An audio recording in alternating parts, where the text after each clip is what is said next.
আজকে আমার রেসিপি চালের রুটি, সম্পূর্ণ গ্লুটেন ফ্রি। এই রুটি যেমন হেলদি, খেতেও কিন্তু দুর্দান্ত হয়।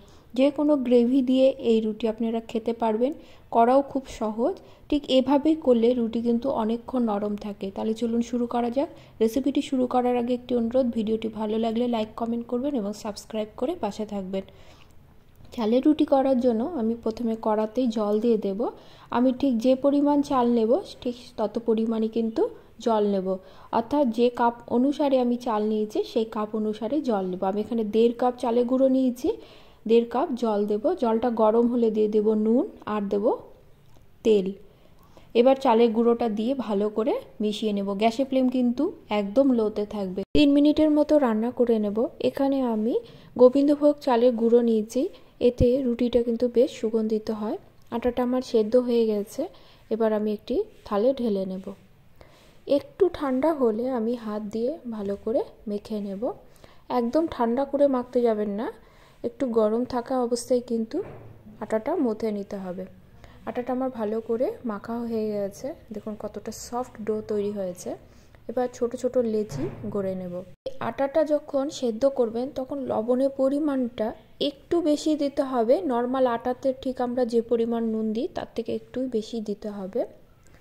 এবার এক একটি করে লেচি নেব, হাতের তালুর সাহায্যে গোল করে নিয়ে রুটির আকারে বেলে নেব।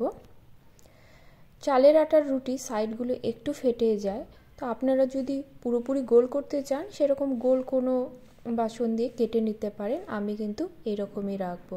করে চালের আটা ছড়িয়ে আমি রুটিগুলো বেলে নেব। এভাবে আমি সবগুলো রুটি বেলে নেব। এবার তাওয়াটা গরম করে রুটিটা দিয়ে দেব।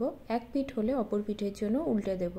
অপর পিঠটা যখন ফুলে উঠবে তখন আবার উল্টে দিয়ে আমি একটি পরিষ্কার কাপড়ের সাহায্যে সাইডগুলো চাপা দেব।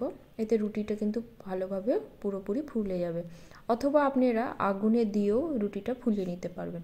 দেখুন আমার রুটিগুলো কতটা সফট হয়েছে আর কতটা ফুলে উঠেছে। এভাবে রুটি করলে রুটি কিন্তু নরম হবে, খেতেও কিন্তু দুর্দান্ত হবে। সম্পূর্ণ হেলদি এই রুটি যে কোনো সময় আপনারা অনায়াসে বানিয়ে নিতে পারবেন। কতটা সহজ এই রেসিপিটি। ভালো লাগলে বাড়িতে তৈরি করার অনুরোধ রইল এবং কমেন্টে কিন্তু আমাকে অবশ্যই জানাবেন। আমি সবগুলো রুটি ভেজে নিয়েছি। আমি এই রুটিটা পনিরের গ্রেভি দিয়ে পরিবেশন করব। আমার সবগুলো রুটি হয়ে গেছে। আজ তাহলে এই পর্যন্তই, দেখা হবে পরে কোনো রেসিপি নিয়ে। সকলে ভালো থাকবেন, ধন্যবাদ।